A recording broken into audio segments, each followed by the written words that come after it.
Maybe it's already posted. Go, here I am again with Connor McMahon. My first video takes somewhat screwed up. That was me though. Connor, you signed up for the Quest 450. Why the hell?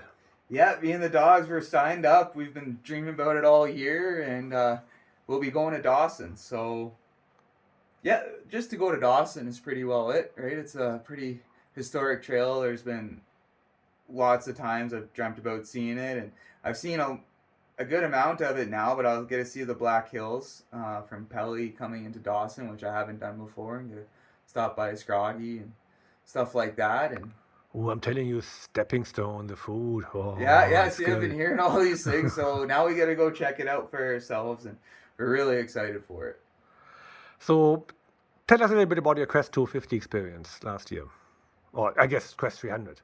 Yeah, so I did the 200 on the Alaska side, so we went up and over Rosebud and Eagle. That was another kind of bucket list thing, right? And then again back here in the 300, I had already been on the trail and I had known it, but it was a great opportunity to get on it again and see where the dogs were at. And I'm really happy with my 300 last year. I definitely learned some things and made some mistakes, but it's all part of why we do it, right? Would you camp on the way to Mandana again? On the way to Mandana, yeah, it was nice and sunny and stuff, but on the way back, I wouldn't do it again, right? I've learned that sometimes you can adjust your plans on the go, and you should. That was a little bit of a cold camp we had there. Yeah.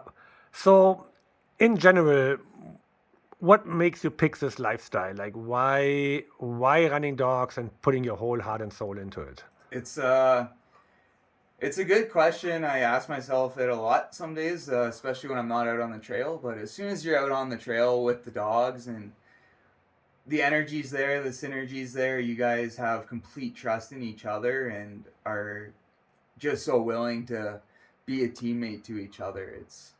It's a feeling like it's undescribable to me, I think. And yeah, I don't have the words for it. What advice would you give other young mushers, like people debating to get into the sport, or what do you think is important for them to know? It's really hard. It's going to be a big learning curve, but if you feel that it's something you want to do and you know that you need to do it, then you have to do it. It's there's lots of great mentors out there. Everybody in the community is actually very helpful and supportive, and yeah, there is a growing community of it still, and it's really nice to see. So the more, the better. So, are you ultimately hoping to do the Iditarod? Are you hoping the 1,000 mile quest will come back, or what's your end game? Like, why Yeah, are you into mid distance racing, or is long distance ultimately your goal? long distance is definitely the goal. It's but now with having so much of the quest in my head over the last few years and stuff like that, I'm really hoping we have the 1,000 mile quest next year, and that would be just amazing to get to have my chance at doing that. So yeah, the end game will be the 1,000 mile quest.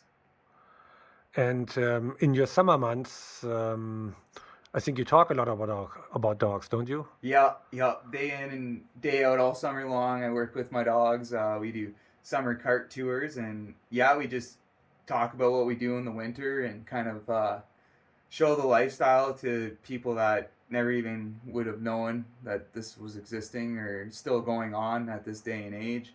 Yeah, I get to talk about mushing in a positive light, explain why we do it, show all the different kind of dogs. I got my pet Malamutes, which is everyone is expecting to see the Malamutes and stuff, and then I kind of explain how that was like my great great grandfather's dog team, right? And that's what they were running then, and now over the years it's changed into these Alaskan Huskies and the capability and the drive of what we do have, and it's such a pinnacle point for the working dog and everything. It's really exciting stuff that's happening in the world of dogs. So we get to talk about that, yeah, all summer long. Yeah, that's, I found it always pretty fascinating that most people can't even envision what you really do in the winter, and Yeah, what it is like to be with outside at 40 below and actually enjoy yourself. yeah, it's it's quite comfortable. There's no such thing as bad weather, just bad clothing, right? So, well, minus 40s, minus 40, minus 50s, pretty cold. But hey, you get so comfortable with it, and it's just such a unique way of life. Like I grew up hearing stories about it and stuff from my great grandpa, and just the chance now that I actually get to live this way and spend so much time out with the dogs, traveling around and just traveling is yeah. So the Quest set up this year with the time stations and everything, I mean, they are in remote places. Mm-hmm. So you're still going to camp out and have the camaraderie with the people.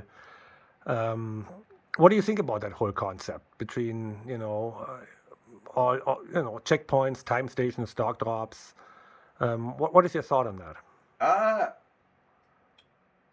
they're really nice to have. I really like how we're able to take our rest on the trail as well too, though, right?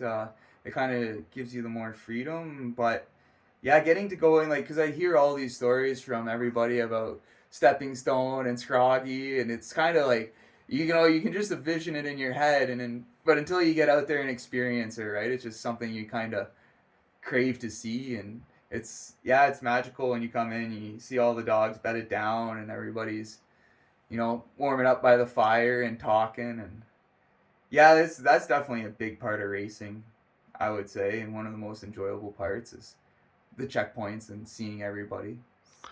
Well, who would you like to thank for this madness to get you to the starting line? Oh, there's a huge team of people to thank. We can start with Dog's Choice Premium Dog Foods though for keeping us fed, and they're uh, they're really good to us. We got Man Mat and Bath and Boots and Nathaniel Hamlin, of course, Andrew Dries, Jerry Joinson, all my other mentors, and everybody that answers my calls and talks me through some stuff. There's lots of support out there. I do a small part of what this whole team actually does, so you need to definitely thank everybody that helps out with that. Well, have fun. About 1 more month to go. Yes, thank you.